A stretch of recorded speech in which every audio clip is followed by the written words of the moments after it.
চট্টগ্রাম আদালত চত্বরে হচ্ছে হত্যাকাণ্ডের শিকার আইনজীবী সাইফুল ইসলাম আলিফের জানাজা। আমরা সরাসরি চলে যাচ্ছি সেখানে।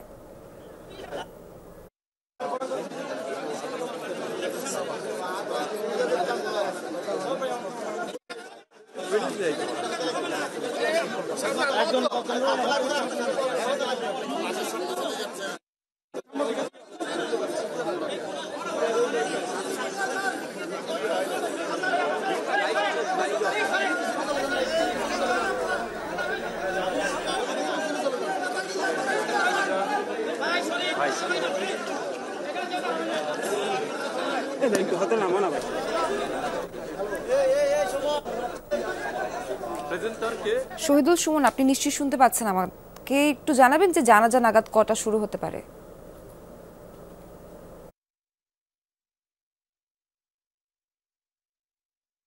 প্রস্তুতি ইতিমধ্যে নেওয়া হয়েছে, সবাই কাতারবন্দি হয়ে দাঁড়িয়েছেন।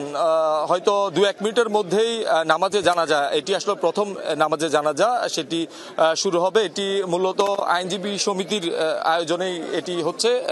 জেলা প্রশাসক কার্যালয়ের সামনে আদালত প্রাঙ্গণেই এই নামাজে জানাজা অনুষ্ঠিত হচ্ছে। তার আগেই আইনজীবীরা এখানে একটি প্রতিবাদ সমাবেশ করেছেন, যেখান থেকে গতকালকের এই ঘটনার সাথে যারা জড়িত, আদালত প্রাঙ্গণে যারা বিশৃঙ্খলা তৈরি করেছেন, সবার বিরুদ্ধে ইতিমধ্যেই তারা আসলে বলছেন, দাবি করছেন যে যারা এই ঘটনার সাথে জড়িত তারা প্রত্যেকেই চিহ্নিত এবং বিভিন্ন ভিডিও ফুটেজ ছবির মাধ্যমে তাদেরকে শনাক্ত করা হয়েছে। কিন্তু আইন শৃঙ্খলা বাহিনীর সদস্যরা এখনো পর্যন্ত কেন তাদের গ্রেপ্তার করতে পারেনি সেই বিষয়ে এখানে আসলে আইনজীবীরা প্রশ্ন তুলছেন। সেই সাথে এখানে স্থানীয় সরকার উপদেষ্টা হাসান আরিফ এখানে উপস্থিত ছিলেন। তিনি আসলে আশ্বাস দিয়েছেন যারা এই ঘটনার সাথে জড়িত তাদের কাউকে ছাড় দেওয়া হবে না, তাদের বিরুদ্ধে ব্যবস্থা গ্রহণ করা হবে।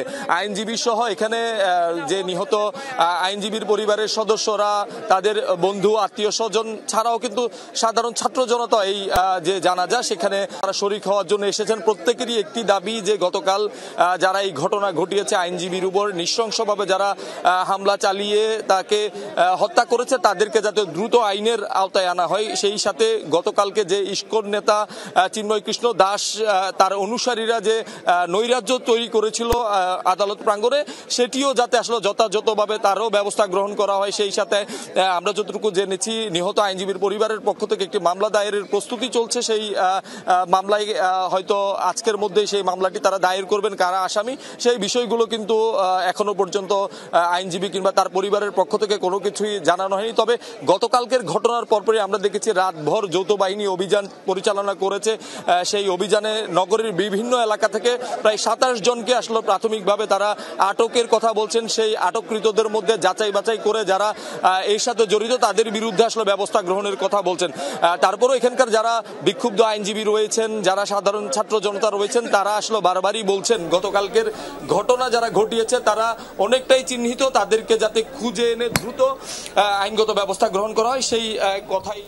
সুমন, ধন্যবাদ আপনাকে।